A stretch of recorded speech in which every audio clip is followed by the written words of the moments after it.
Before Tracy McGrady became a two-time scoring champion and one of the most electrifying players in NBA history, he was an 18-year-old trying to find his place in the league. In 1997, the Toronto Raptors took a chance on McGrady straight out of high school. He had all the tools, length, athleticism, but was not yet polished. Meanwhile, Michael Jordan was in his last dance season with the Bulls, determined to close out his career in Chicago with a 6th championship. Not every rookie gets to test themselves against the GOAT in their very first season, but Tracy did. Before we get into that, let's listen to McGrady talk about the first time he met Jordan during his senior year in high school and how it left him mesmerized. First of all, let me go back. 1997, MJ them in the playoffs. I think they played against the Hawks, right?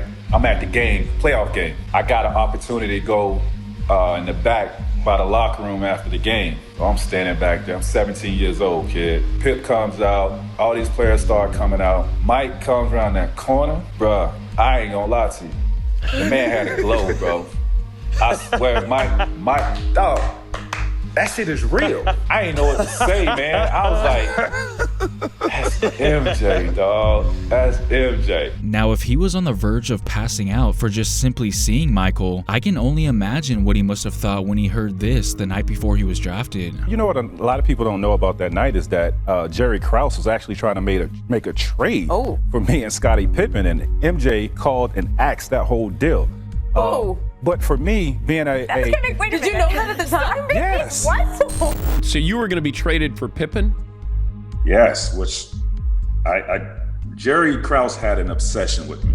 The night before the draft, Jerry Krause called my agent, got me up 12 o'clock at night, had me go to a secret location to take a physical. It was about to go down, but MJ made the calls like, yo, if y'all do that, I'm retiring. That would have been a dream come true for him, but being able to play against MJ right before he retired for the second time was a pretty good consolation prize. McGrady and Jordan faced off 3 times that season, and as you would expect, it was nerve-wracking for T-Mac at first. How was it like playing against MJ your rookie year? Shaking in my boots.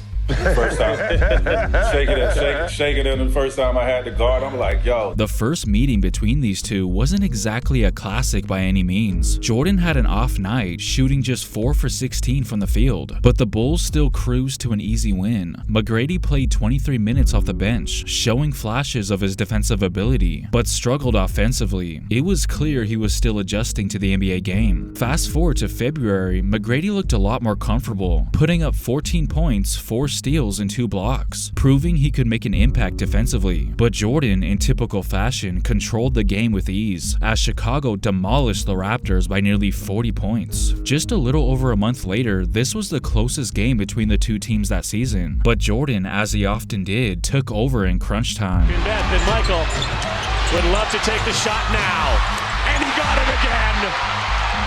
5.4 seconds left. Billups keeps it. No! Jordan finished with 33 points, 5 steals, and 3 blocks. McGrady, on the other hand, almost had a triple-double, as he was slowly starting to get over the fact that he was playing against Mike. But man, once it wore, you know, that mystique wears off if you're around somebody for a long time. It wears off. It's like, okay, shit, let's get it. I damn near had my best game as a rookie playing against it. I almost had a triple-double. You and Mike both had good games that game. Hey, Mike had about 35. He probably had about 12 on me, easy. I'm like, man, this Mike, bro. I wish there was an epic trash-talking story I could tell you guys about, but with Toronto having the worst season in franchise history that year, Michael Jordan apparently felt that they weren't even worth talking trash to. My first year, my rookie year, it was his last year with the Bulls. I don't remember Mike talking any trash. We wasn't a very good team, so I'm sure he was like, you know, there's no need to even waste my trash talking on this sorry-ass team. The Bulls ended up sweeping the regular season series against the Raptors that year, and with Jordan deciding to walk away after winning the championship, McGrady thought he'd never get his revenge. That is, until Jordan unexpectedly came back. I had to get his ass back when he was with the Wizards, though. Yeah. Like, your ass 38 years old, you putting up 50, you still got game, but you got to get this work. You got to come get. 3 years later, Michael Jordan made a shocking return to the NBA, this time as a member of the Washington Wizards. He was no longer the high-flying, dominant force of the 90s, but he could still get buckets. Meanwhile, McGrady had broken out as one of the league's premier scorers, now leading the Orlando Magic. Their next 5 matchups were much different from those rookie year struggles. I'm here with Tracy McGrady. Tracy, we just saw where you said you circled this day on your calendar. You were 18 years old when you last faced Michael Jordan. You said you were intimidated and a little scared. Any of those feelings today? Oh, not at all. I've matured over the years, so I'm gonna treat it like another game. I'm ready to play. By this point, McGrady was a superstar, and it showed. He dropped 26 points on MJ and the Wizards. Jordan, on the other hand, had an inefficient night. 96-87 is the final. Tracy McGrady, 26 points on 10 of 20 shooting. Michael Jordan just 6 for 19, 15 points. Tracy, you told us in the pregame you had circled this date on your calendar. What's your next day circled? I don't know. I can't tell you. Tracy, congratulations. Good game. Well, I think I know the answer to that. T-Mac took over again in this one, dropping 27 points, 9 assists, and 7 rebounds, and the Magic got the win. Jordan still had moments of brilliance, but it was becoming clear that this was McGrady's time. Not even a month later, on December 30th, 2002, we got the game where, according to this title, Michael Jordan was shocked by Tracy McGrady, as if he wasn't already impressed by him. If you look closely, Tracy actually rolls his left ankle pretty early in the game, but he wasn't about to let that stop him from dropping 32 points on Jordan. Brady, T-Mac pops out to the three-point line and lets it go. Boy, the Magic are red hot. 6 out of 6 as a team. Well, and you know what, Tracy McGrady, you know he has wanted with a visiting team either. T-Mac scoring above the rim. I agree with you. I don't either. And I think it's Brady jumper is good again.